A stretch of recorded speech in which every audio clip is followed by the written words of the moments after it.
Hello hello नमस्कार। मैं अमित अजमेरा और आप देख रहे हैं मेरा YouTube channel Amit Ajmera official. अपन ने सेल चैप्टर कंप्लीट कर लिया, उसके क्वेश्चन कर लिए और अब स्टार्ट करते हैं बायोमोलिक्यूल जैव अणु। तो स्टार्ट करते हैं मेरे हैंड रिटन नोट्सों से। तो पहला पेज है इसका, इसमें लिखा है कि जैव अणु क्या होते हैं। तो जब वैज्ञानिकों ने पृथ्वी और जीवित बॉडी का अपनी बॉडी का तत्वों को देखा तो वो लगभग सेम थे। तो उन्होंने कहा कि जो भी कार्बनिक पदार्थ ह्यूमन बॉडी या किसी भी लिविंग बॉडी के अंदर रहेगा उसे जैव अणु कहेंगे। जैव यानी बायो बायो यानी बायो यानी लिविंग जीव, और मॉलिक्यूल यानी जो भी कार्बनिक पदार्थ लिविंग जीव के अंदर होता है वो बायोमोलिक्यूल कहलाते हैं। अब बायोमोलिक्यूल में क्या क्या आते हैं, तो उसमें आते हैं H2O, आयंस, सॉल्ट्स, खनिज लवण, विटामिन्स, एलिमेंट्स और बहुत सारी कार्बोहाइड्रेट्स। कार्बोहाइड्रेट्स 3 प्रकार के होते हैं, मोनो, डाई और पॉली। मोनो में एक इकाई से बने हुए कार्बोहाइड्रेट आते हैं जैसे ग्लूकोज, फ्रुक्टोज, राइबोज, और डाई जिसमें 2 से 5 यूनिट तक जुड़े हुए इकाई आए जिसे जो डाई कार्बोहाइड्रेट कहलाते हैं, जिसे सुक्रोज, लैक्टोज, माल्टोज और पॉली जो कि बहुत सारी इकाइयों से बने हुए हैं जैसे स्टार्च, ग्लाइकोजन, सेलुलोज। और कार्बोहाइड्रेट हो गया। प्रोटीन भी अपने शरीर में पाया जाता है जो कि अमीनो एसिड की इकाइयों से मिलकर बना होता है। फिर वसा पाई जाती है, न्यूक्लिक एसिड पाया जाता है। न्यूक्लिक एसिड अपने शरीर में 2 प्रकार का पाया जाता है, डीएनए और आरएनए। तो डीएनए अपना जेनेटिक मटेरियल है और पहले अपना जेनेटिक मटेरियल आरएनए हुआ करता था, लेकिन अभी डीएनए है। तो अपन इसको विस्तार से पढ़ेंगे आगे। और डीएनए और आरएनए इनकी इकाई न्यूक्लियोटाइड है। न्यूक्लियोटाइड से मिलकर डीएनए और आरएनए बने होते हैं और एंजाइम भी अपनी बॉडी में पाए जाते हैं। इन सबको जैव अणु कहते हैं, बायोमोलिक्यूल्स कहते हैं, क्योंकि ये अपने शरीर में अपनी बॉडी के अंदर पाए जाते हैं। अब चलते हैं नेक्स्ट पेज पर हम समझेंगे कि जैव अणु कैसे पाए जाते हैं। जैव अणु 2 प्रकार से पाए जाते हैं कि एक तो वृहद अणु जो कि बड़े अणु और छोटे अणु। जैव अणु को 2 भागों में बांटा गया, वृहद अणु और छोटे अणुओं में। यदि 800 डाल्टन से छोटा होगा तो उसे छोटे अणु कहेंगे, बायो माइक्रोमोलिक्यूल कहेंगे, और 800 डाल्टन से ज़्यादा होने पर बायो मैक्रोमोलिक्यूल कहेंगे।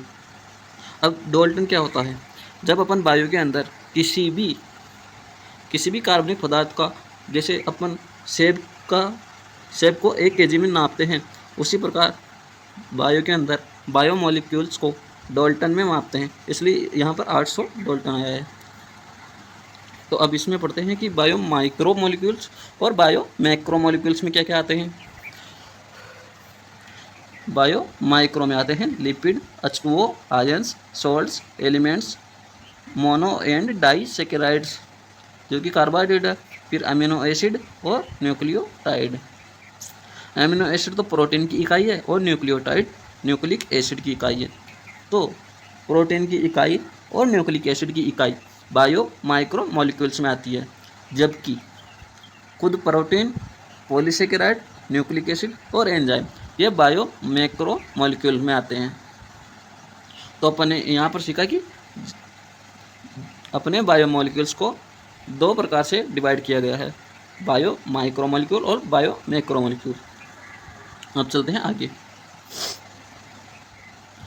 कहते हैं कि जब एनसीईआरटी में एक पैरा दे रखा है, उसमें कहा गया है कि अपन एक लीवर के टुकड़े को लेते हैं या फिर पत्ती के टुकड़े को लेते हैं, फिर उसको अपन एक बर्तन के अंदर कूटते हैं तो 2 प्रकार के द्रव बनते हैं, जिसको एसिड में, एक तो एसिड में घुलनशील होता है और एक एसिड में अघुलनशील।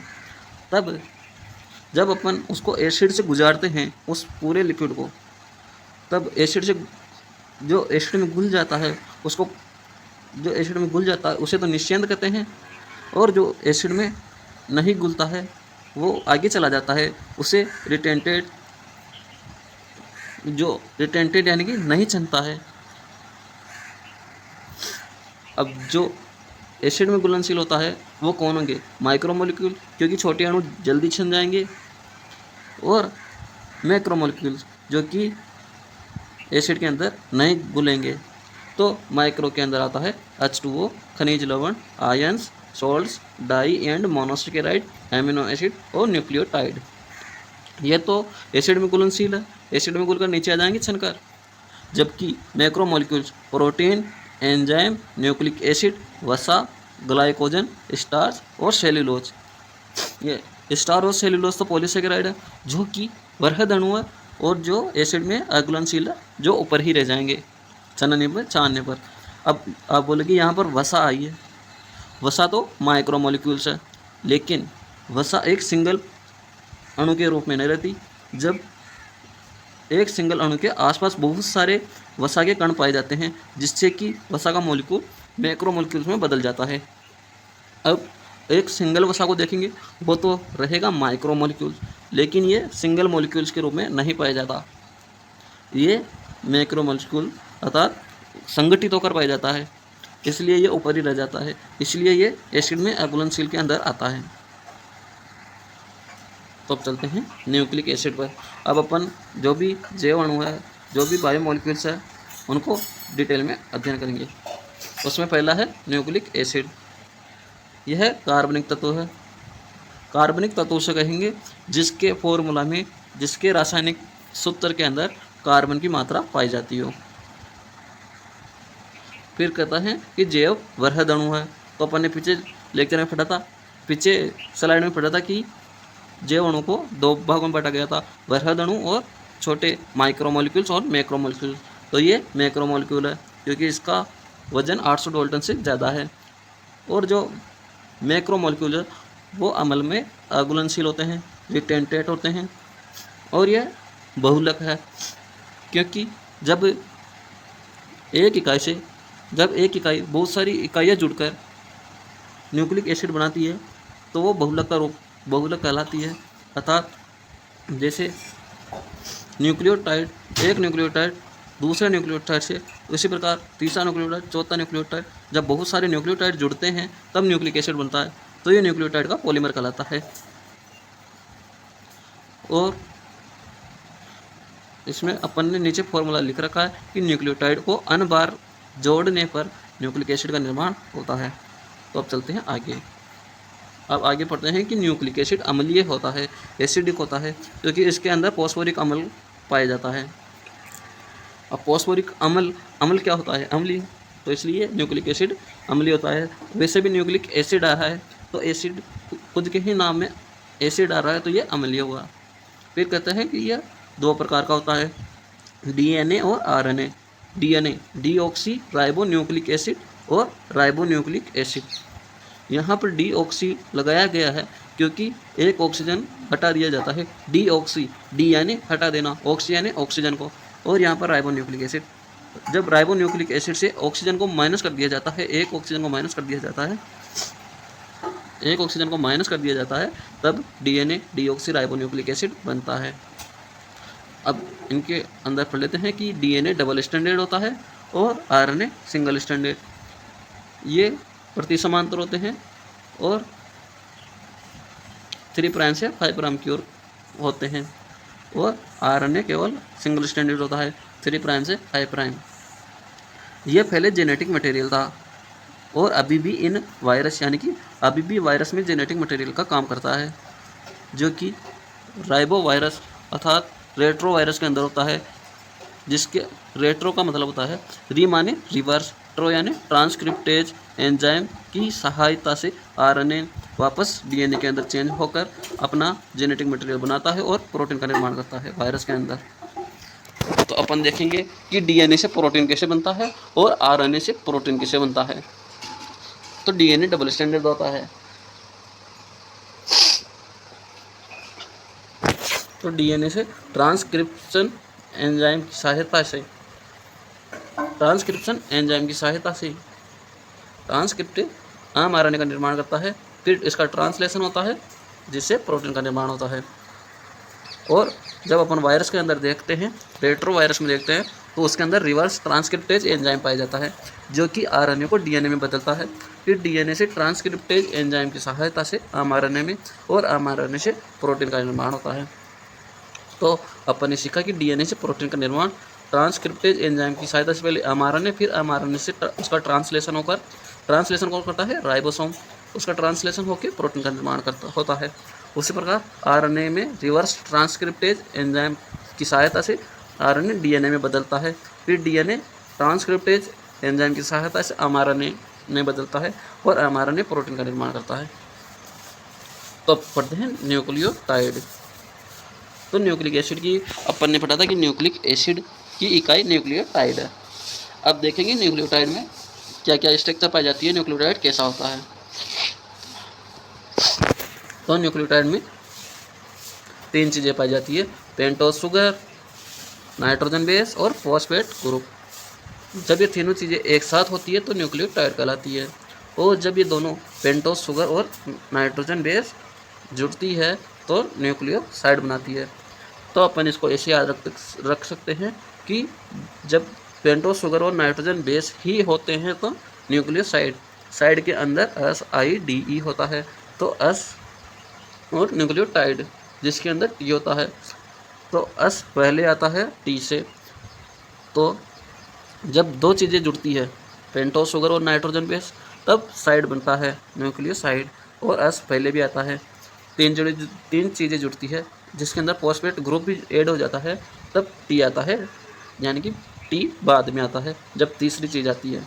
फॉस्फेट ग्रुप आता है तब टाइड आता है, और जब 2 ही चीज़ें जुड़ती है तब साइड आता है। तो S और T से याद रख सकते हैं कि S पहले आएगा और T बाद में।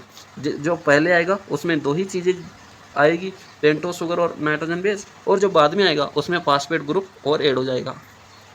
यहाँ पर दे भी रखा है कि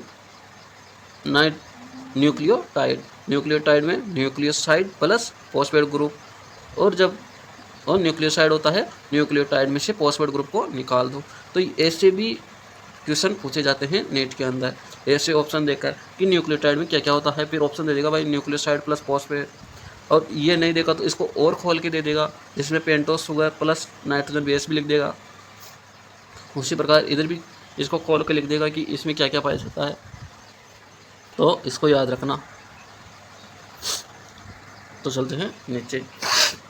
अब न्यूक्लियोटाइड को पढ़ लिया, अब इसके एक एक इस जो भी चीज़ें पाई जाती है उसको विस्तार से पढ़ते हैं। जिसके अंदर पहला आता है पेंटोज शुगर। पेंटोज शुगर में होता है कार्बोहाइड्रेट। पेंटोज शुगर से अपने को क्या याद रखते हैं?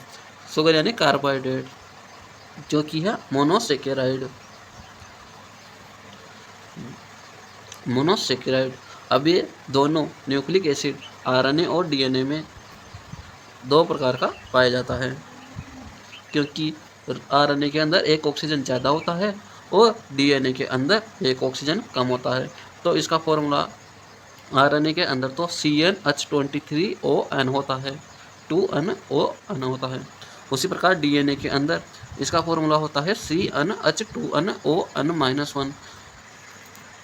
तो अब इसकी स्ट्रक्चर को देखते हैं आरएनए और डीएनए के अंदर। तो ये आरएनए के अंदर राइबोज शुगर के रूप में पाया जाता है और डीएनए के अंदर डीऑक्सीराइबोज शुगर के रूप में। जब यहाँ सेकंड प्राइम कार्बन से OH में से ऑक्सीजन को हटा लिया जाता है और केवल H ही रह दिया जाता है, तो यहाँ पर डीऑक्सीराइबोज शुगर बनती है और बाकी स्ट्रक्चर अपनी सेम होती है। तो सेकंड प्राइम कार्बन से, क्योंकि यहाँ पर जो भी कार्बन होते हैं उनके ऊपर प्राइम लगा दिया जाता है, प्राइम लिखकर ही उनका नाम दिया जाता है कि 1 prime carbon, 2 prime carbon, 3 prime carbon, 4 prime carbon, 5 prime carbon. अब जिसको भी ये नोट्स, हैंड रिटन नोट्स चाहिए वो मेरे टेलीग्राम चैनल को अवश्य ज्वाइनिंग करें।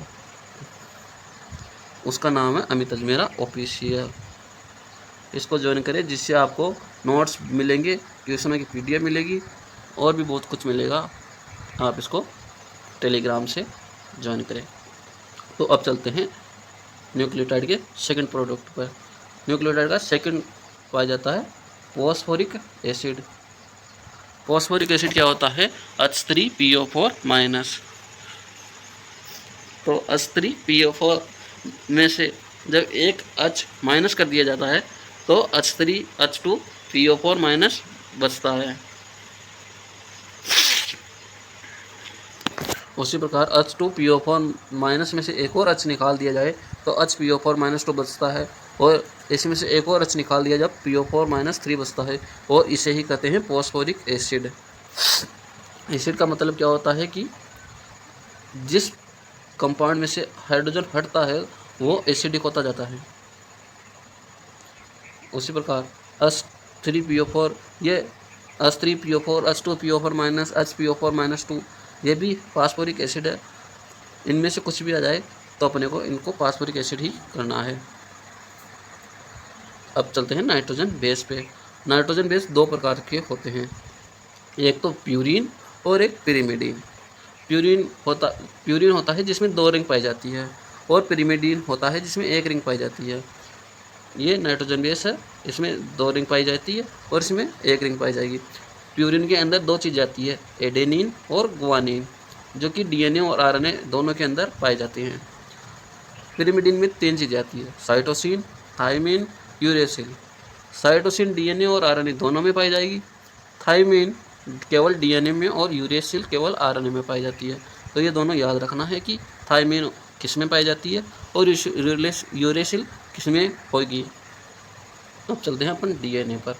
तो डीएनए होता है डबल स्टैंडर्ड डीएनए। तो ये दोनों दिख रहे हैं आप, ये होते हैं बेस पेयर। जो अपन ने नाइट्रोजन देखे थे, नाइट्रोजन बेस देखे थे, जब इनके पेयर बनते हैं, जब ये दोनों आमने सामने आते हैं तो इनके बीच में हाइड्रोजन बॉन्ड बनते हैं। तो हाइड्रोजन बॉन्ड बनने से इनका बेस पेयर का निर्माण होता है। तब जब प्यूरिन और पिरिमिडीन आमने सामने होंगे तो इनके बीच में हाइड्रोजन बॉन्ड बनेगा। तो अब देखेंगे कि हाइड्रोजन बॉन्ड किस में कितने बनते हैं। तो एडेनिन और थाइमिन, इनके अंदर डबल बॉन्ड बनता है, और गुआनिन और साइटोसिन के बीच में ट्रिपल बॉन्ड बनता है। तो डीएनए में 4 बेस होते हैं, AGCT, और आरएनए में भी 4 बेस होते हैं, AGCU। यहाँ डीएनए में थाइमिन होता है और आरएनए में यूरेसिल होता है। तो यहाँ पर देख लेंगे अपन कि A से केवल T ही जुड़ेगा और G से C ही जुड़ेगा, एडेनिन से थाइमिन ही जुड़ेगा और गुआनिन से साइटोसिन ही जुड़ेगा। ये ऐसे नहीं जुड़ेंगे कि A से C जुड़ जाए या G से T जुड़ जाए, ऐसे कभी नहीं जुड़ेंगे। ये वैज्ञानिक ने प्रमाणित किया है कि एडेनिन से केवल थाइमिन ही जुड़ेगा। फिर चलते हैं, अब देखेंगे कि ये जब आपस में जुड़ते हैं तो न्यूक्लियोसाइड और न्यूक्लियोटाइड को क्या क्या कहते हैं। तो जब एडेनिन और राइबोस शुगर जुड़ती है तो एडेनोसिन बनती है न्यूक्लियोसाइड के अंदर, और न्यूक्लियोटाइड में यदि फॉस्फेट भी इसके अंदर जोड़ दिया जाए तो ये एडेनोसिन मोनोफॉस्फेट यानी कि AMP, एडेनाइलिक एसिड का निर्माण करते हैं। तो इनमें से क्वेश्चन पूछा जाता है, ऐसे क्वेश्चन आता है कि जब एडेनिन और राइबोस शुगर या डीऑक्सीराइबोस शुगर जुड़ेगा तब कौन सा न्यूक्लियोसाइड बनेगा या फिर कौन सा न्यूक्लियोटाइड बनेगा। तो अपने को ये नाम याद रखना पड़ेगा कि किसके जुड़ने पर कौन सा बनेगा। तो साइड यानी कि एडेनोसिन, और जब डीऑक्सीराइबोस शुगर जुड़ेगी तो डीऑक्सी एडेनोसिन, और न्यूक्लियोटाइड में बनेगा डीऑक्सी मोनोफॉस्फेट, एडेनोसिन मोनोफॉस्फेट और डीऑक्सी एडेनोइलिक एसिड। उसी प्रकार गुआनिन, जिसके अंदर राइबोस शुगर जुड़ने पर गुआनोसिन और फॉस्फेट जोड़ दिया जाए तो गुआनोसिन मोनोफॉस्फेट या फिर गुआनोलिक एसिड। यदि राइबोस शुगर की जगह डीऑक्सी राइबोस शुगर जोड़ दिया जाए तो डीऑक्सी गुआनोसिन बनेगा न्यूक्लियोसाइड में, और फॉस्फेट जोड़ने पर न्यूक्लियोटाइड डीऑक्सी गुआनोसिन मोनोफॉस्फेट और या फिर डीऑक्सी गुआनोइलिक एसिड बनेगा। उसी प्रकार साइटोसिन के साथ राइबोस शुगर जोड़ दी जाए तो साइटिडीन बनेगा, और डीऑक्सी राइबोस शुगर जोड़ दी जाए तो डीऑक्सी साइटिडीन बनेगा। तो अपने को राइबोस जैसे साइटिडीन बनेगा, और डीएनए के अंदर डीऑक्सी, इसके आगे डीऑक्सी लगा देना है। उसी प्रकार फॉस्फेट जोड़ देने पर राइबोस यानी कि आरएनए के अंदर तो साइटिडीन मोनोफॉस्फेट बनेगा और डीएनए में डीऑक्सी साइटिडीन मोनोफॉस्फेट बनेगा। अब थायमीन तो अपने डीएनए के अंदर ही पाया जाता है, इसलिए डीऑक्सी राइबोज शुगर जोड़ने पर डीऑक्सी थाइमिडीन बनेगी और फॉस्फेट जोड़ने पर डीऑक्सी थाइमिडीन मोनोफॉस्फेट या फिर डीऑक्सी थाइमिडीन एसिड बनेगी। उसी प्रकार यूरेसिल केवल आरएनए के अंदर होता है, तो इसके अंदर राइबोज शुगर पाई जाएगी।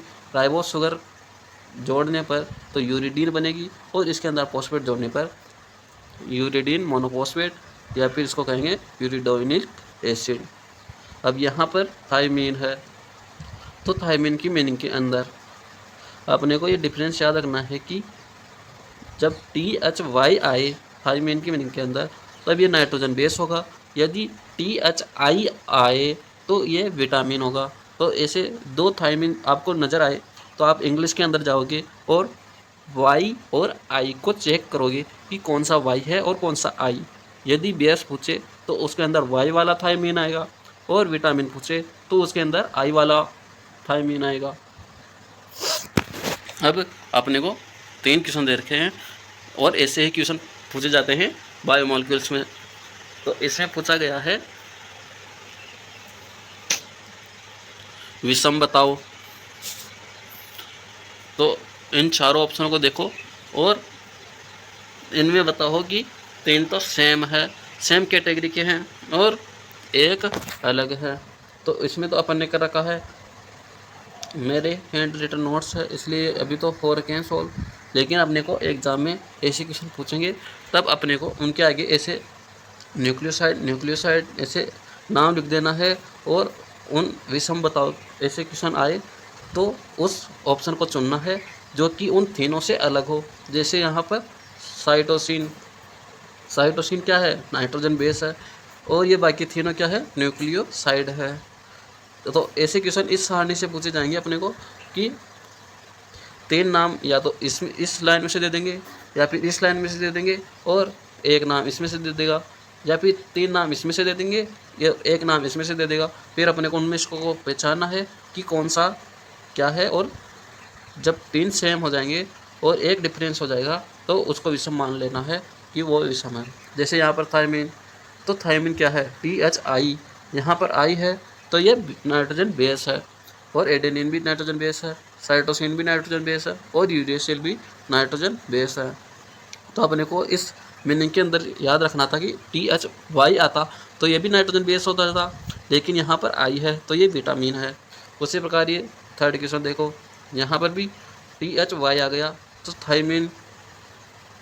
थाइमाइन हो गया, तो ये DNA के अंदर होता है थाइमिन। और गुआनोसिन ये RNA और DNA दोनों में पाया जाता है। उसी प्रकार साइटोसिन भी DNA और RNA दोनों में पाया जाता है। और यूरिडीन ये RNA के अंदर पाया जाता है। तो अपना आंसर हो जाएगा A, क्योंकि यही सिंगल ऑप्शन है जिसके जो केवल DNA के अंदर पाया जाता है, ये बाकी सब तो RNA के अंदर भी पाए जाते हैं। तो ऐसे पता होना चाहिए अपने को कि ये क्या है और किसके अंदर पाया जाता है, जिससे कि अपन चौथे ऑप्शन को बता सके कि कौन सा अलग है। तो अपन देखेंगे DNA की संरचना, स्ट्रक्चर ऑफ DNA। तो सबसे पहले इसको वाटसन क्रिक मॉडल कहा जाता है क्योंकि इसको वाटसन क्रिक ने दिया था। तो इस मॉडल में DNA को लिया गया था। DNA द्विकुंडलित होता है, दोनों लड़ियाँ एक दूसरे पर अपोजिट यानी कि एंटी पैरेलल होती है। ये सब NCERT की लाइन है, इनको याद कर लेना, इनसे डायरेक्ट क्वेश्चन पूछे जाते हैं। फिर कहता है कि शुगर फॉस्फेट DNA की रीढ़ की हड्डी। तो इससे पूछा जाता है कि DNA की रीढ़ की हड्डी क्या है, तो उसमें आंसर होगा शुगर और फॉस्फेट। शुगर और फॉस्फेट को DNA की रीढ़ की हड्डी कहते हैं। बेसेस, इसमें बेस क्या है, रीढ़ के 90 डिग्री के अंदर की ओर लगे होते हैं, इसलिए बेस को रीढ़ की हड्डी नहीं कहते। जो कि सीधे फॉर्म में लगे होते हैं उसे ही रीढ़ की हड्डी कहते हैं, शुगर और फॉस्फेट। नाइट्रोजन बेस तो ऐसे आड़े लगे होते हैं लंबवत इनके, जिससे कि हाइड्रोजन बॉन्ड बन सके, तो ये रीढ़ की हड्डी के अंदर काउंट नहीं होता। देखो ये बेस पेयर 90 डिग्री पर लगे हुए हैं, इससे शुगर से और फॉस्फेट से।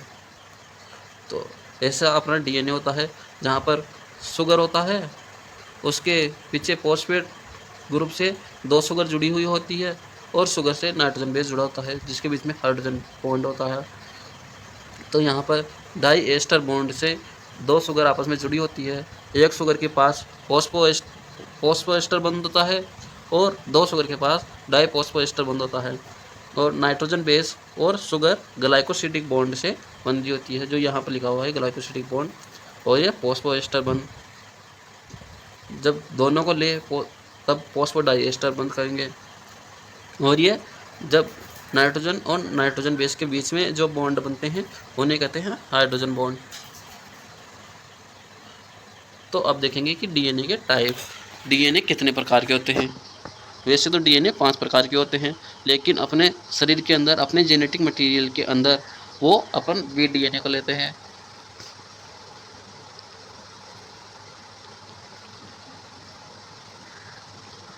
तो देखते हैं कि डीएनए कितने प्रकार के होते हैं। जेड डीएनए 12 बेस पेयर होते हैं। ए डीएनए जिसमें 11 बेस पेयर होते हैं। बी डीएनए जिसमें 10 बेस पेयर होते हैं। सी डीएनए जिसमें 9 बेस पेयर होते हैं और डी डीएनए जिसमें 8 बेस पेयर होते हैं। तो इनके बेस पेयर और डीएनए का टाइप याद रखना है कि जेड डीएनए में 12 बेस पेयर होते हैं और ए बी सी डी, इधर तो लाइन वाइन है ए बी सी डी और इधर भी लाइन वाइन एक कम कर देना, लेकिन जेड डीएनए के अंदर एक बढ़ा देना। तो अब चलते हैं डीएनए स्ट्रक्चर और डीएनए के अंदर क्या क्या होता है। डीएनए के स्ट्रक्चर में कितनी कितनी दूरी पर बेस पेयर पाए जाते हैं, कितनी दूरी पर टर्न पाया जाता है। तो अपन देखेंगे कि डीएनए के एक टर्न में, यानी कि 360 डिग्री जब एक गोला बना ले, वो इतना टर्न ले ले, तो उसमें 10 बेस पेयर होते हैं और 34 एंगस्ट्रॉन के बीच की दूरी होती है। एक टर्न के बीच में 34 एंगस्ट्रॉन के बीच की दूरी होती है। डायामीटर ऑफ डीएनए, तो इसका डायामीटर देखेंगे तो इसकी, जब इस डीएनए की डायामीटर यानी कि बीच की चौड़ाई देखेंगे तो वो होगी 20 एंगस्ट्रॉन। और एक टर्न में 360 डिग्री होता है। एक टर्न के अंदर बेस पेयर 10 बेस पेयर होते हैं और एक बेस पेयर 36 डिग्री पर झुका होता है। एक टर्न ऑफ हाइट, यानी कि इन एक टर्न के बीच की हाइट वो होती है 34 एंगस्ट्रॉन। और पिच ऑफ डीएनए, जहाँ पर इसकी पिच ऑफ डीएनए होती है 34 एंगस्ट्रॉन। और दो बेस पेयर, जैसे ये बेस पेयर और इन बेस पेयर के बीच में दूरी होती है 3.4 एंगस्ट्रॉन। और इसको नैनोमीटर में लेंगे, जो कि अपने एनसीईआरटी में दे रखा है, तो वो हो जाएगा 0.34 नैनोमीटर। और ये 10 बेस पेयर के बीच की दूरी तो होती है 34 एंगस्ट्रॉन, जो कि एक टन की हाइट है, और इसको कहते हैं 10.4 नैनोमीटर। तो अपने एनसीईआरटी में दे रखा है कि एक टर्न की हाइट होती है 3.4 नैनोमीटर और दो बेस पेयर यानी कि एक बेस पेयर की बीच की दूरी होती है 0.34 नैनोमीटर। और एंगस्ट्रॉन में यहाँ पर 34 एंगस्ट्रॉन और यहाँ पर 3.4 एंगस्ट्रॉन होता है। अब चलते हैं चारगॉफ के नियम पर। चारगॉफ का नियम केवल डीएस डीएनए पर लागू होता है। यह कहता है यह सिंगल स्टैंडर्ड आरएनए पर लागू नहीं होता। इस जब प्यूरिन और पाइरिमिडीन मिलते हैं तो ए बराबर टी और सी बराबर जी होता है। तो चारगॉफ को नियम कहता है कि प्यूरिन की मात्रा पाइरिमिडीन की मात्रा के बराबर होता है, क्योंकि प्यूरिन पाइरिमिडीन से जुड़ते हैं, तो जितने प्यूरिन होंगे उतने ही पाइरिमिडीन होंगे। तो इसने फॉर्मूला दिया था कि ए प्लस जी बटे हुए टी प्लस सी बराबर 1 होता है, यानी कि ए प्लस जी बराबर टी प्लस सी होता है। तो इस फॉर्मूले से अपन एडेनिन, गुआनिन, थायमिन और साइटोसिन की मात्रा निकाल सकते हैं, जो कि अपने से पूछी जा सकती है और पूछी जाती है। लेकिन कभी भी ए प्लस टी बराबर जी प्लस सी नहीं हो सकता, क्योंकि ए टी से जुड़ेगा तो ए टी के बराबर होगा। तो अपने को ऐसे याद रखना है कि ए को टी के बराबर कर दो और जी को सी के बराबर कर दो और इनको जोड़ दो, तो इनके बीच में प्लस आ जाएगा, ए प्लस जी टी प्लस सी। तो ये कन्फ्यूजन दूर करने के लिए था, वैसे अपने को ये फॉर्मूला याद रखना है चारगॉफ के नियम का। तो आगे चलते हैं आरएनए पर कि आरएनए क्या होता है। आरएनए होता है सिंगल स्टैंडर्ड आरएनए। तो आरएनए सिंगल स्टैंडर्ड होता है और ये कार्बनिक तत्व है। यह भी कार्बनिक तत्व है और बहुलक है राइबो न्यूक्लियोटाइड का। अपना डीएनए तो न्यूक्लियोटाइड का बहुलक था, पूरा न्यूक्लिक एसिड ही न्यूक्लियोटाइड का बहुलक है, जिसके अंदर आरएनए राइबो न्यूक्लियोटाइड का बहुलक है। आरएनए की इकाई अपन किसको कहेंगे? राइबो न्यूक्लियोटाइड को। तो आगे चलते हैं। तो आरएनए दो प्रकार का होता है, आनुवांशिक आरएनए और नॉन जेनोमिक यानी नॉन आनुवांशिक, जो कि आनुवांशिक नहीं होता, जो दूसरे काम में मदद करता है। तो आनुवांशिक जीनोमिक किसमें कार्य करता है? वायरस के अंदर जेनेटिक मटेरियल का कार्य करता है। जबकि आरआरएनए, टीआरएनए और एमआरएनए, आरआरएनए तो राइबोसोम बनाने का काम करता है, जो बाद में प्रोटीन का निर्माण करता है, और टीआरएनए अमीनो एसिड को ट्रांसफर करने में मदद करता है, और मैसेंजर आरएनए प्रोटीन के लिए मैसेज का कार्य करता है। आरआरएनए 80% होता है, टीआरएनए 15% होता है और एमआरएनए 5% होता है। तो इसमें से क्वेश्चन आता है कि सबसे ज़्यादा कौन सा आरएनए पाया जाता है? तो अपने को लिखना है आरआरएनए। फिर लिखा है कि आरएनए डीएनए से कम स्थायी होता है, क्योंकि सिंगल स्ट्रैंडेड यूरेसिल और नाइट्रोजन बेस जो थायमिन से कम स्थायी तथा 2 डिग्री कार्बन पर OH समूह है, जो अत्यधिक क्रियाशील है, जिसमें उत्परिवर्तन होने की संभावना ज़्यादा होती है। तो यह कहता है कि आरएनए डीएनए से कम स्थायी है, क्योंकि डीएनए के अंदर एक ऑक्सीजन कम होता है सेकंड प्राइम पर, जो कि इसको उत्परिवर्तन से बचाता है, और ये इस ऑक्सीजन के कम होने से कम क्रियाशील हो जाता है। जबकि डीएनए में थायमिन होता है, जिसका उत्परिवर्तन कम होता है, और यूरेसिल का उत्परिवर्तन होने की संभावना ज़्यादा होती है। इसलिए डीएनए ज़्यादा स्थायी है और आरएनए कम स्थायी है। अब देखते हैं एटीपी की संरचना, एडिनोसिन ट्राइफॉस्फेट की संरचना। तो एडिनोसिन ट्राइफॉस्फेट यानी 3 फॉस्फेट लगे हुए हैं, और एडिनोसिन बेस पेयर है, और ये पेंटोस शुगर है। तो इसकी संरचना, एटीपी की संरचना इस प्रकार की होती है, जिसके अंदर पेंटोस शुगर, एडेनिन और 3 फॉस्फेट ग्रुप जुड़े होते हैं। तो अब चलते हैं आगे दूसरे जैव अणु पर, जो कि है प्रोटीन। आज अपन इस प्रोटीन को ख़त्म करेंगे, फिर अपना लेक्चर को समाप्ति की ओर बढ़ाएंगे। तो चलते हैं प्रोटीन पर। प्रोटीन कहता है कि शरीर में सर्वाधिक मात्रा में पाया जाने वाला कार्बनिक पदार्थ होता है। तो प्रोटीन क्या है कि अपने शरीर में सर्वाधिक मात्रा में जो भी पाया जाता है वो है प्रोटीन। 10 से 15% अपने शरीर में प्रोटीन पाया जाता है। यह है सर्वाधिक विविध पदार्थ है कि प्रोटीन सर्वाधिक डाइवर्स है, जो कि प्रोटीन वृहद अणु है, मैक्रो मॉलिक्यूल है। वृहद अणु है तो इसकी इकाई क्या होती है? Amino acid. जब बहुत सारे एमिनो एसिड पॉलीपेप्टाइड बॉन्ड बनाते हैं तो प्रोटीन का निर्माण होता है। तो प्रोटीन को अपन बहुलक कहते हैं। प्रोटीन एमिनो एसिड का बहुलक है। तो अब देखेंगे कि प्रोटीन कई एमिनो एसिड की इकाइयों आपस में मिलकर एक वृहद इकाई का निर्माण करती है, जिसे प्रोटीन कहते हैं। जब एमिनो एसिड बहुत सारे आपस में जुड़ते हैं तो उसे प्रोटीन कहते हैं। प्रोटीन अमीनो एसिड का बहुलक है। अब इसकी इकाई है, तो जब अमीनो एसिड जुड़ेंगे तो इसका बहुलक जो होगा होमो।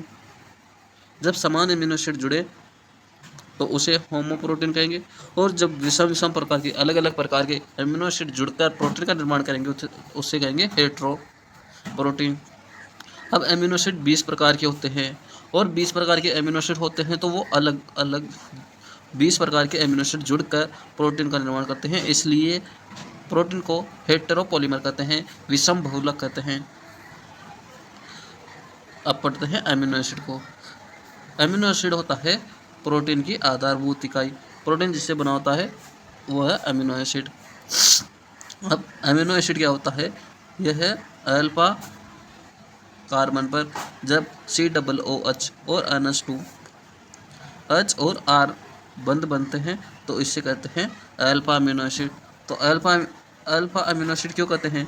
जब किसी कार्बन के पास वाले बॉन्ड पर कोई सा भी ग्रुप जुड़ा हो तो उस कार्बन को अल्फा कार्बन कहते हैं, इसलिए इसे अल्फा अमीनो एसिड कहते हैं। क्योंकि इसके COOH ग्रुप यानी कि कार्बोक्सिल अम्ल और एमिनो समूह भी जुड़ा है, तो इसे अल्फा एमिनो एसिड कहते हैं। और ये R समूह भिन्न भिन्न हो सकते हैं। इस R समूह के आधार पर ही एमिनो एसिड 20 प्रकार के हैं। तो ये यहाँ पर भी लिखा हुआ है कि R एल्किल समूह है और विविध समूह यह प्रत्येक एमिनो एसिड में अलग अलग होते हैं। जैसा अमीनो एसिड जुड़ेगा जैसा एल्किल समूह जुड़ेगा वैसा अमीनो एसिड बदलता जाएगा। तो अब देखते हैं अमीनो एसिड को आगे। अमीनो एसिड कहता है कि अमीनो एसिड को अल्फा अमीनो एसिड भी कहा जाता है। अमीनो एसिड को प्रतिस्थायी मीथेन कहा जाता है, क्योंकि जब मीथेन में होता है CH और 4 हाइड्रोजन जुड़े होते हैं मीथेन के अंदर। जब इन हाइड्रोजन को हटाकर COOH और NH2 इस पर NH2 इस पर COOH ग्रुप और इस पर R समूह जोड़ दिया जाए तो इसको कहेंगे अल्फा अमीनो एसिड। इसलिए इसे अमीनो एसिड को प्रतिस्थापित मीथेन भी कहा जाता है, क्योंकि ये मीथेन से मिलकर बना है।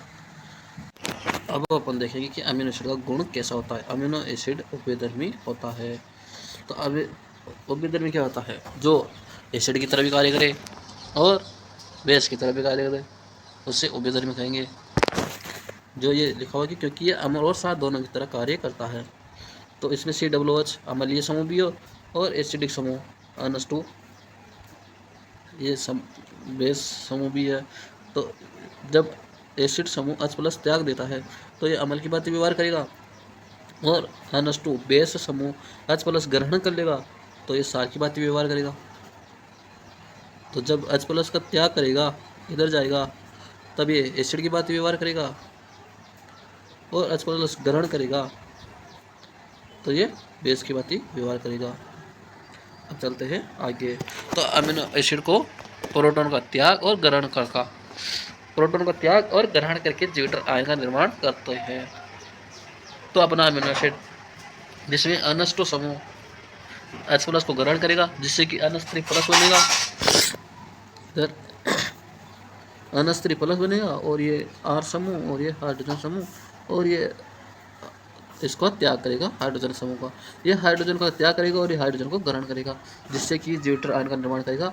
और ज्यूटर आयन किसे कहते हैं? जब प्लस और माइनस किसी भी कंपाउंड पर प्लस और माइनस दोनों हो तो उसे ज्यूटर आयन कहते हैं। और ज्यूटर आयन का चार्ज नेट चार्ज 0 होता है, क्योंकि प्लस माइनस एक दूसरे को काट देते हैं, तो नेट चार्ज का 0 होगा।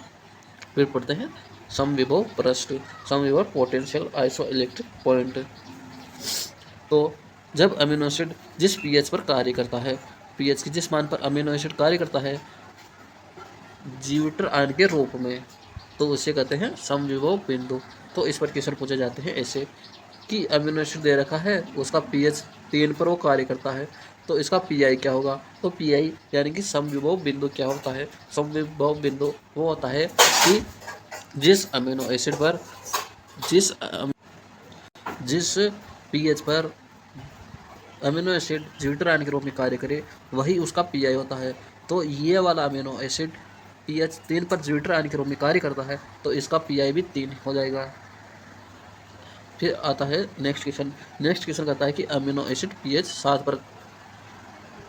अमीनो एसिड पर Y जो pH 7 पर उसके ऊपर नेट चार्ज 0 है, तो PI का मान कितना होगा? तो नेट चार्ज 0 कब होता है? जब अमीनो एसिड ज्यूटर आयन हो। ज्यूटर आयन पर नेट चार्ज 0 होता है, मतलब कि यह Y pH 7 पर कार्य करता है ज्यूटर आयन के रूप में, तो इसका PI भी हो जाएगा 7। तो अपन देखेंगे कि अमीनो एसिड पर पॉजिटिव चार्ज, 0 चार्ज और नेगेटिव चार्ज कब कब होते हैं? यदि pH का मान PI से कम हो, जैसे कि PI, इस क्वेश्चन को देखते हैं कि PI जैसे यहाँ पर pH 3 पर कार्य करता है, यदि pH 2 दे देता कि pH 2 है और PI 3 है तो अमीनो एसिड पर नेट चार्ज कितना होगा? तो अमीनो एसिड 3 पर कार्य करेगा यानी कि pH 3 पर कार्य करेगा, लेकिन है कितनी? 2, तो उसका नेट चार्ज कितना होगा? पॉजिटिव, यानी कि 1 प्लस का 1 उसका चार्ज होगा, क्योंकि जब pH का मान कम होगा तो H+ का मान ज़्यादा होगा। अम्लीय और क्षारीयता में केमिस्ट्री में अपन पढ़ते हैं कि H+ जब बढ़ता है तब pH कम होता है। तो यहाँ पर pH कम है तो H प्लस बढ़ेगा, यानी कि पॉजिटिव चार्ज बढ़ेगा। उसी प्रकार यहाँ पर जब pH का मान बढ़ेगा, यानी कि H प्लस का मान कम होगा और pH का मान बढ़ेगा, तब कौन सा चार्ज होगा? नेगेटिव। H प्लस कम हो रहा है, यानी कि प्लस चार्ज कम हो रहा है और नेगेटिव चार्ज बढ़ रहा है। और जब दोनों समान होंगे, pH और PI समविभव बिंदु और pH दोनों समान होंगे, तो वो ज़ेटर आयन के रूप में कार्य करेगा और उसका नेट चार्ज शून्य रहेगा। तो इस पर भी क्वेश्चन कर लेते हैं कि कैसे क्वेश्चन आते हैं। तो इस क्वेश्चन को पढ़ो और इसका आंसर दो।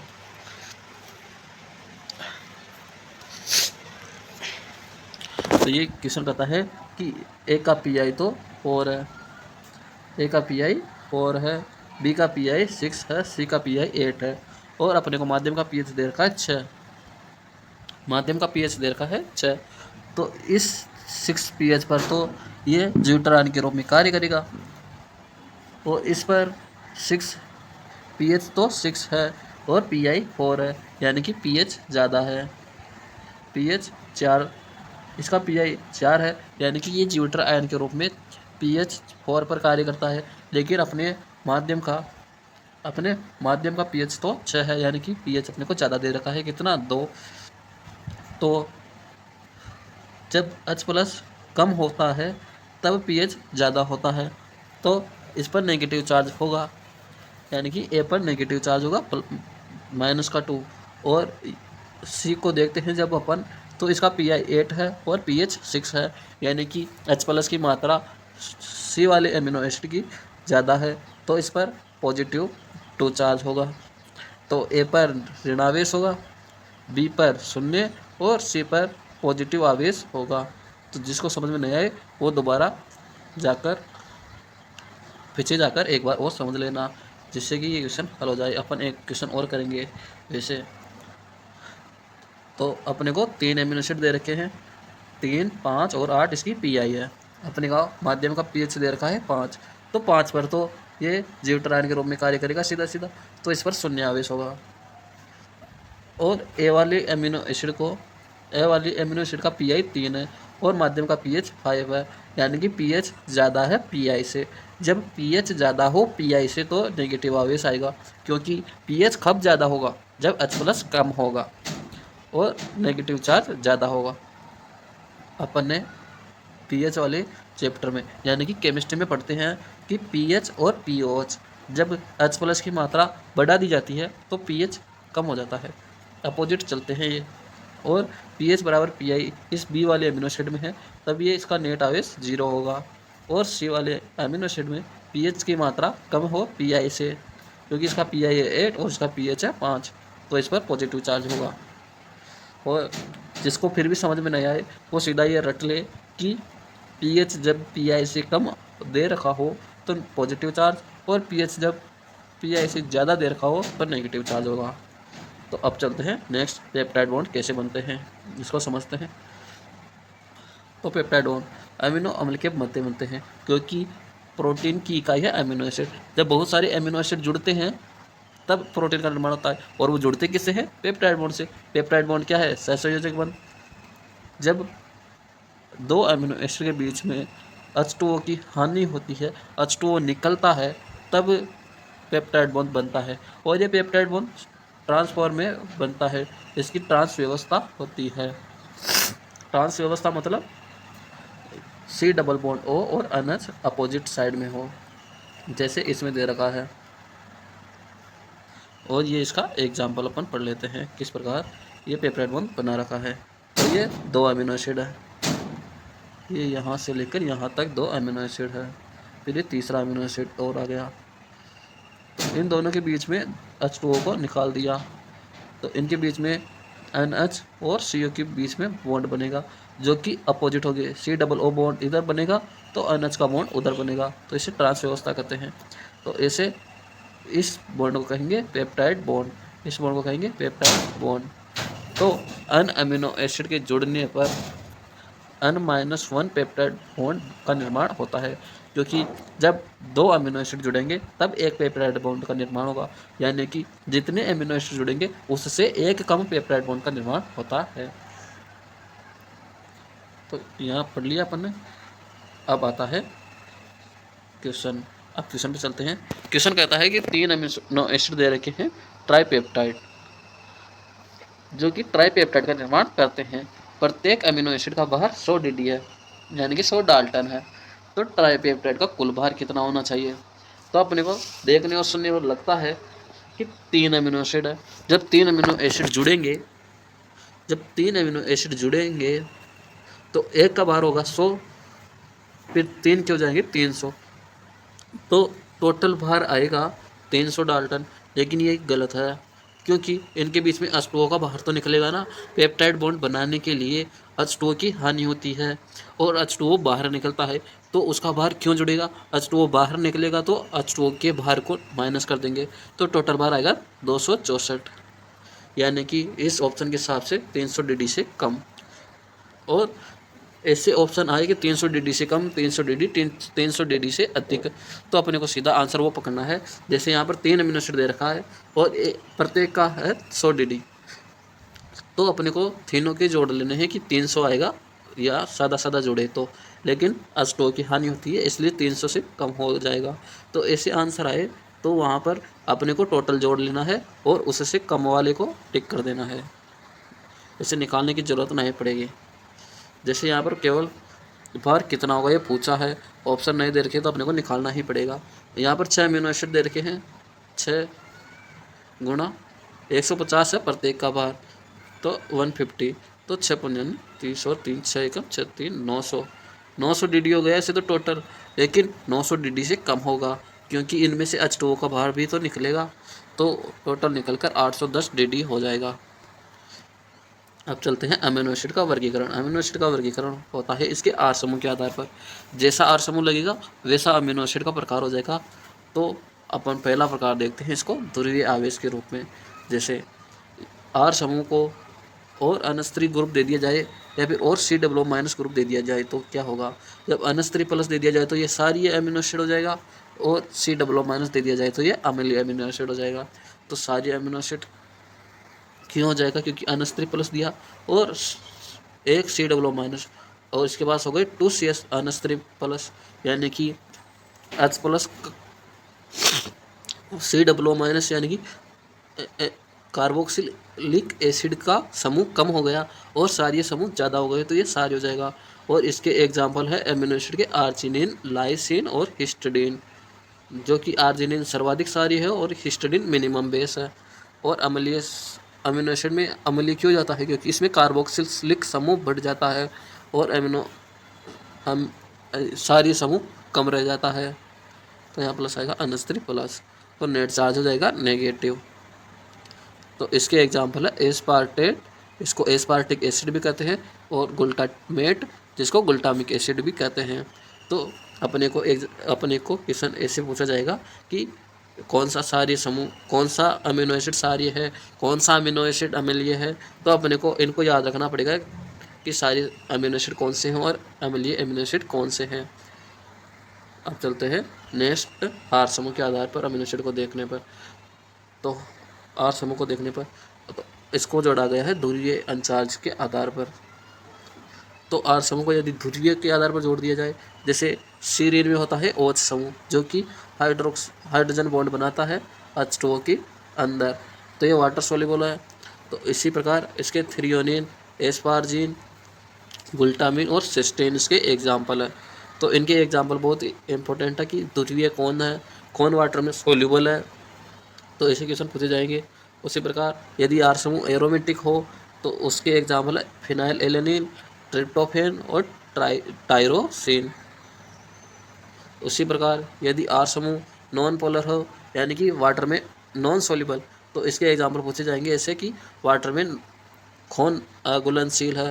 तो यह अमीनो एसिड है glycine, valine, leucine, isoleucine, proline, alanine और मिथियोनिन। ये वाटर में अनसोल्यूबल है, जिसमें से अपन को ये याद रखना है कि प्रोलिन पेप्टाइड बॉन्ड का निर्माण नहीं करता, यानी कि प्रोटीन बनाने में इसका कोई योगदान नहीं होता है। फिर अपने को देखना है कि सेलेनोसिस्टीन और पायरोलाइसिन, ये 2 नए खोजे गए अमीनो एसिड है। अभी 22 हो गए और पहले 20 है। 20 थे अमीनो एसिड, जो कि अभी भी अपने को एनसीईआरटी में 20 ही पढ़ाए जाते हैं, ये 2 को नहीं पढ़ाया जाता, ये 2 नए खोजे गए हैं। फिर आता है सबसे सरल अमीनो एसिड कौन सा है, वो है ग्लाइसिन। ये ग्लाइसिन सबसे सरल अमीनो एसिड क्यों है, क्योंकि इसके आर समूह को हाइड्रोजन द्वारा प्रतिस्थापित कर दिया जाता है, और हाइड्रोजन समूह तो वैसे भी सबसे सिंपल ग्रुप है, तो ये किरेल कार्बन भी नहीं बनाता, क्योंकि इसके कार्बन पर 2 हाइड्रोजन जुड़े हुए हैं, और किरेल कार्बन कहता है कि हाइड्रोजन की चारों संयोजकताओं पर अलग अलग समूह जुड़े हुए हों, तभी वो किरेल कहलाता है। जैसे अपने एनसीईआरटी में एग्जाम्पल दे रखा है एलेनिन, सीरिन, टायरोसिन। एलेनिन में जुड़ा रहता है R बराबर CH3 समूह, सीरिन में जुड़ा रहता है CH2OH समूह, और टायरोसिन में ये एरोमेटिक समूह CH2 बेंजीन रिंग और OH। तो इसको याद रखना है कि कौन सा समूह इसमें जुड़ा रहता है। फिर आता है कि सिस्टीन में अपने को सल्फर मिलता है, तो ये पूछा जाता है कि कौन से अमीनो एसिड में सल्फर बंध पाया जाता है, तो 2 अमीनो एसिड में सल्फर बंध पाए जाते हैं, मेथियोनिन और सिस्टीन में। फिर क्वेश्चन पूछा जाएगा कि किसी अमीनो एसिड में पेप्टाइड बंध नहीं होते, तो वो है proline amino acid. Proline amino acid में पेप्टाइड बंध का निर्माण नहीं करता, अपन ने अभी पढ़ा था। फिर आता है कि किरेल कार्बन किसे कहते हैं। किरेल कार्बन या असममित कार्बन, किरेल कार्बन कहते हैं जिसकी संयोजकताएं, चारों संयोजकताएं अलग अलग तत्वों से जुड़ी हो, वो किरेल कार्बन कहलाता है। और किरेल कार्बन प्रकाशिक सक्रिय होता है, जो अपन केमिस्ट्री में पढ़ते हैं कि इसको एक अलग माध्यम में ले जाने पर जिस भी माध्यम में वो मोड़ देता है, जैसे जो अपन केमिस्ट्री में पढ़ेंगे, अमीनो एसिड में किरेल कार्बन पाया जाता है, इसलिए प्रकाशिक सक्रिय होते हैं। तो अपने को ये याद रखना कि अमीनो एसिड में किरेल कार्बन होते हैं और ये प्रकाशिक सक्रिय होते हैं। लेकिन अपने को ये भी याद रखना है कि सभी अमीनो एसिड प्रकाशिक सक्रिय नहीं होते, क्योंकि ग्लाइसिन किरेल कार्बन नहीं रखता, इसलिए ये ऑप्टिकल इनएक्टिव होता है, यानी कि प्रकाशिक असक्रिय होता है, क्योंकि इसके कार्बन पर 2 हाइड्रोजन समूह होते हैं, जो कि इसकी व्यवस्था को बदल देते हैं। फिर आता है कि अमीनो एसिड कैसे होते हैं, यानी कि आहार व्यवहार के रूप में अपने शरीर के लिए। तो अमीनो एसिड 2 प्रकार के होते हैं, आवश्यक अमीनो एसिड और अनावश्यक अमीनो एसिड। आवश्यक जो अपने शरीर के लिए आवश्यक शरीर निर्माण में नहीं होता है, इन अमीनो एसिड का निर्माण अपने शरीर में नहीं होता है, इसलिए इनको भोजन के रूप में बाहर से लिया जाता है। और अनावश्यक अमीनो एसिड, इनका निर्माण अपने शरीर में ही हो जाता है, इसलिए अपने को भोजन के रूप में इनको ग्रहण करने की आवश्यकता नहीं होती है। फिर चलते हैं कि आवश्यक अमीनो एसिड कौन कौन से होते हैं। तो वो होते हैं threonine, valine, methionine, isoleucine, leucine, lysine, phenyl alanine, arginine, tryptophan और हिस्टिडीन। तो इसकी ट्रिक अपने को याद करने की ट्रिक बता देता हूँ। टीवी मिल पाथ, टी यानी थ्रियोनिन, वी यानी वेलिन, आम यानी मिथियोनिन, आई यानी आइसोल्यूसिन, एल यानी ल्यूसिन, एल यानी लाइसिन, पी यानी फिनाइल एलेनिन, ए यानी आर्जिनिन और टी यानी ट्रिप्टोफेन और एच यानी हिस्टिडीन। तो ये इसकी ट्रिक हो गई। अब अपने को आवश्यक अमीनो एसिड याद कर लेने हैं। फिर अपने को जो भी क्वेश्चन पूछा जाए कि आवश्यक अमीनो एसिड कौन सा है, तो अपने याद ही कर लेंगे, और अनावश्यक पूछा जाए तो अपने को याद रखना है आवश्यक केवल, क्योंकि जब अपन आवश्यक को हटा देंगे, उसको एलिमिनेट कर देंगे, तब बचेगा जो अनावश्यक होगा और उसको अपन टिक करेंगे। अभी आवश्यक में भी 2 टाइप के होते हैं, जिसमें से 8 तो केवल आवश्यक होते हैं और 2 अर्धावश्यक। अर्धावश्यक का मतलब ये बच्चों के अंदर इनका निर्माण शरीर में ही हो जाता है, लेकिन अपन जब वयस्क होते हैं तब इनका निर्माण शरीर में होना बंद हो जाता है, जो कि है आर्जिनिन और हिस्टिडीन, इसलिए इनको अर्धावश्यक अमीनो एसिड भी कहते हैं। फिर आते हैं ये आर्निथिन, सिस्टिडीन और गाबा, वाई एमिनो ब्यूटोरिक एसिड। ये एमिनो एसिड प्रोटीन संश्लेषण में प्रयुक्त नहीं होते, ये प्रोटीन का निर्माण नहीं करते। आर्निथिन, सिस्टिडीन और गाबा। फिर आता है प्रोटीन की संरचना। तो प्रोटीन की संरचना 4 प्रकार की होती है, प्राथमिक, द्वितीयक, तृतीयक और चतुर्थ। तो अब देखेंगे अपन प्रोटीन की प्राथमिक संरचना। तो प्राथमिक संरचना क्या होती है, अन सिरे से सी सिरे की तरफ जाती है। जैसे ये अमीनो एसिड है H और इधर है COOH, और इधर है R समूह और यह है NH2 समूह। तो इसका पहला सिरा कौन सा है N, और इसे से जुड़ के लास्ट में इधर कौन सा आ जाएगा COOH। इसलिए प्रोटीन के प्रथम सिरे को कहते हैं N सिरा और लास्ट के सिरे को कहते हैं C सिरा। तो ये अपने को याद रखना है कि जब प्रोटीन का निर्माण लेफ्ट से राइट हो तो लेफ्ट वाला सिरा N होगा और राइट वाला सिरा C होगा, और जब प्रोटीन का निर्माण राइट से लेफ्ट हो तब राइट वाला सिरा N होगा और लेफ्ट वाला सिरा N होगा। क्योंकि ये क्वेश्चन बार बार पूछा जाता है कि अन सिरा कौन सा है और सी सिरा कौन सा है। जब प्रोटीन का निर्माण जिस सिरे से होगा वो अन सिरा होगा। ये अपने को बहुत इंपॉर्टेंट से याद रखना है। फिर कहता है कि प्रोटीन प्राथमिक संरचना अमीनो एसिड के स्थल को प्रदर्शित करती है। प्रोटीन की प्राथमिक संरचना पेप्टाइड बॉन्ड प्रयुक्त करती है। पेप्टाइड बॉन्ड कैसे, ये अमीनो एसिड, ये अमीनो एसिड, ये अमीनो एसिड। केवल प्राथमिक संरचना एक रेखीय संरचना होती है जिसके अंदर पेप्टाइड बॉन्ड का निर्माण होता है, ये इसकी प्राथमिक संरचना है। अब चलते हैं द्वितीयक संरचना पर। द्वितीयक संरचना दो प्रकार की होती है, एक तो सीधी संरचना ऐसी जो कि अंदर के, इसको जूम करने पर अपने को ऐसी संरचना दिखती है। प्रोटीन में जगह जगह क्षेत्र पर घुमाव द्वितीयक संरचना कहलाती है। इसमें हाइड्रोजन बॉन्डिंग भी आ जाती है पेप्टाइड बॉन्ड के साथ में। अब इसको विस्तार से पढ़ते हैं। इसमें दो प्रकार की संरचना पाई जाती है, अल्फा हेलिक्स और बीटा प्लेटेड। अल्फा हेलिक्स होती है राइट हैंडेड हेलिक्स, ऐसे राइट हैंड की तरफ घुमाव के रूप में। तो यह होती, इसका बीच की दूरी होती है इन 5.4 एंगस्ट्रॉम, और ये मानव शरीर में पाई जाने वाली प्रोटीन क्रिएटिनिन है इसी संरचना में अल्फा हेलिक्स के रूप में। और बीटा प्लेटेड जो कि प्लेटेड के रूप में, जैसे ये प्लेट लग रही है अपने को दूर से देखने पर प्लेटेड जैसी लग रही है, और इनके बीच में हाइड्रोजन बॉन्ड का निर्माण हो जाता है, तो इसे द्वितीयक संरचना कहेंगे। इसमें इंटरमोलिकुलर हाइड्रोजन बॉन्ड बनता है, इसके अंदर इंट्रामोलिकुलर हाइड्रोजन बॉन्ड बनता है इनके बीच में, और इनके बीटा प्लेटेड में इंटरमोलिकुलर हाइड्रोजन बॉन्ड बनता है कि अलग रेखा, अलग प्रोटीन, अलग अलग अमीनो एसिड वाली रेखा और दूसरी अमीनो एसिड की लाइन के बीच में अपने को हाइड्रोजन बॉन्ड देखने को मिलते हैं, और इनमें उन्हीं अमीनो एसिड के बीच में हाइड्रोजन बॉन्ड देखने को मिलते हैं। तो अब चलते हैं तृतीयक संरचना पर। तृतीयक संरचना क्या होती है, ये प्राथमिक स्ट्रक्चर और द्वितीयक स्ट्रक्चर सेकेंडरी स्ट्रक्चर और प्राथमिक स्ट्रक्चर जब आपस में मिल जाती है तो वो टर्सरी स्ट्रक्चर कहलाती है, जो कि ऊन के गोले के समान बहुत ही जटिल होती है। अब तृतीयक संरचना को थ्योरी के रूप में पढ़ लेते हैं। प्रोटीन की 3D संरचना है तृतीयक संरचना। यह संपूर्ण प्रोटीन का फोल्डिंग हो जाती है, पर प्रोटीन तृतीयक संरचना में कार्य करता है।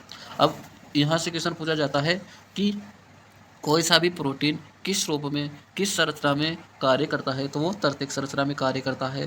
प्रोटीन का कार्य तृतीयक संरचना पर निर्भर करता है। तृतीयक संरचना में प्रयुक्त होने वाले बॉन्ड वो है हाइड्रोजन बॉन्ड, वांडरवॉल बॉन्ड और अध्रुवीय बंध और सल्फर बंध।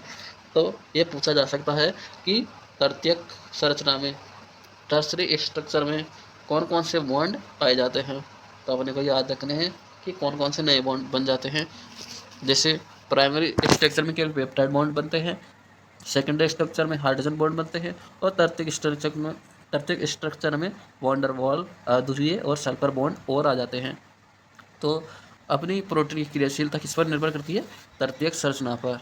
तो अब चलते हैं प्रोटीन का विकृतीकरण, अर्थात प्रोटीन को जब ज़्यादा पीएच और ज़्यादा तापमान दे दिया जाए तो वो विकृत हो जाता है, अर्थात अपनी संरचना से भटक जाता है। तो वो ऐसा क्वेश्चन पूछा जाएगा कि कौन सा प्रोटीन अपनी संरचना से विकृत होता है। तो टर्सरी प्रोटीन तृतीयक संरचना, प्रोटीन की तृतीयक संरचना को जब पीएच के मान से अधिक पीएच या तापमान को और बढ़ा दिया जाए तो प्रोटीन विकृत हो जाता है तृतीयक संरचना में। तृतीयक संरचना टूटकर सेकेंडरी संरचना और प्राथमिक संरचना के अंदर बदल जाती है, तो उसे कहते हैं प्रोटीन का विकृतीकरण, प्रोटीन का डीनेचुरेशन। फिर आता है प्रोटीन विकृतीकरण में प्रोटीन की तृतीयक संरचना प्रभावित होती है, और ये बहुत इंपॉर्टेंट लाइन है कि प्रोटीन के डीनेचुरेशन में कौन सी संरचना, कौन सी स्ट्रक्चर ज़्यादा प्रभावित होती है, तो वो है तृतीयक संरचना। कारण दुर्लभ बंध के कारण, क्योंकि इसके अंदर दुर्लभ बंध पाए जाते हैं, जैसे हाइड्रोजन बॉन्ड, वांडरवॉल बॉन्ड, ये और प्रोटीन के डीनेचुरेशन में प्राथमिक संरचना प्रभावित नहीं होती, क्योंकि इनमें पेप्टाइड बॉन्ड पाए जाते हैं जो कि कोवलेंट बॉन्ड है और स्ट्रॉन्ग बॉन्ड है। फिर आती है चतुष्क संरचना। प्रोटीन की चतुष्क संरचना जो कि अत्यधिक कुंडलित होती है, जो कि तृतीयक संरचना से भी ज़्यादा कुंडलित होती है। चतुर्थ संरचना वह प्रोटीन प्रदर्शित करती है जिसमें दो या दो से अधिक पॉलीपेप्टाइड श्रृंखलाएं उपस्थित होती है। जैसे अपन तृतीयक संरचना को देखे थे, तब एक प्राइमरी स्ट्रक्चर और एक सेकेंडरी स्ट्रक्चर जुड़ी थी तो तृतीयक स्ट्रक्चर बनी थी। लेकिन चतुर्थ स्ट्रक्चर के अंदर बहुत सारे तो प्राइमरी स्ट्रक्चर और बहुत सारी सेकेंडरी स्ट्रक्चर मिलकर एक जटिल संरचना का निर्माण करती है, उसे कहते हैं चतुष्क संरचना। जैसे अपनी हीमोग्लोबिन बनती है। हीमोग्लोबिन 2 अल्फा और 2 बीटा पॉलीपेप्टाइड चेन से मिलकर बनी होती है। तो अपने को याद रखना है कि चतुष्क संरचना का उदाहरण क्या है, वह अपनी हीमोग्लोबिन जो आरबीसी के अंदर पाई जाती है, ऑटो का परिवहन करती है। तो ये अपने को याद रखना है। अब अपन लास्ट में इसका इनके बीच में डिफरेंस देख लेते हैं कि प्राइमरी प्रोटीन, सेकेंडरी प्रोटीन और टर्सरी और चतुर्थ प्रोटीन के अंदर क्या क्या अलग अलग होता है। तो ये रेखीय होती है, ये इन पर जगह जगह पर घुमा होते हैं। सेकेंडरी प्रोटीन में, तृतीयक प्रोटीन में संपूर्ण प्रोटीन में फोल्डिंग होता है और चतुर्थ प्रोटीन के अंदर मोर देन 2 प्रोटीन जुड़कर आपस में फोल्डिंग बनाती है और वो बहुत ज़्यादा कुंडलित होती है। फिर इसकी स्ट्रक्चर देखी थी अपन ने, रेखीय कैसी होती है ये। फिर आता है इनके पास बॉन्ड कौन से होते हैं। तो इसके पास पेप्टाइड बॉन्ड होते हैं, इसके पास हाइड्रोजन बॉन्ड जुड़ जाते हैं जो कि इंट्रामोलिकुलर और इंटरमोलिकुलर होते हैं। फिर इसके पास वांडरवाल बॉन्ड, हाइड्रोजन बॉन्ड और सल्फर बॉन्ड जुड़ जाते हैं और इसके पास ये सब बॉन्ड पाए जाते हैं और इसका एग्जाम्पल है हीमोग्लोबिन। तो इनमें समय एक साथ देख लिया अपने डिफरेंस। आप क्वेश्चन ऐसे आते हैं कि प्रोटीन का कार्य किस पर निर्भर करता है। तो प्रोटीन का कार्य किस पर निर्भर करता है? तृतीयक संरचना पर। प्रोटीन जब ही कार्य करेगी जब वो तृतीयक स्ट्रक्चर के अंदर होगी। और सेकंड क्वेश्चन पूछा जाता है कि तृतीयक संरचना किस पर निर्भर करती है, तो वो निर्भर करती है प्राथमिक संरचना पर। तो ये क्वेश्चन आपस में जुड़े हुए हैं कि प्रोटीन किस पर कार्य करता है, तृतीयक संरचना पर, और तृतीयक संरचना खुद किस पर कार्य करती है, प्राथमिक संरचना के ऊपर। फिर आते हैं प्रोटीन के कार्य। तो प्रोटीन का कार्य क्या क्या है? इस शरीर में सर्वाधिक मात्रा में पाए जाने वाला कार्बनिक पदार्थ है जो कि 10 से 15% पाया जाता है। फिर जैवमंडल में सर्वाधिक पाए जाने वाला प्रोटीन है रूबिस्को। शरीर में सर्वाधिक पाए जाने वाला प्रोटीन है कोलेजन। 1 ग्राम प्रोटीन के ऑक्सीकरण से 4.1 किलो कैलोरी ऊर्जा प्राप्त होती है। प्रोटीन को शरीर की निर्माणकारी इकाई कहा जाता है क्योंकि प्रोटीन से ही अपने नाखून, बाल, खुर, दांत ये सब बने होते हैं, इसलिए इसको निर्माणकारी इकाई कहा जाता है। प्रोटीन से शरीर का निर्माण होता है। प्रोटीन वृद्धि व विकास में सहायक है। प्रोटीन शरीर को ऊर्जा देती है।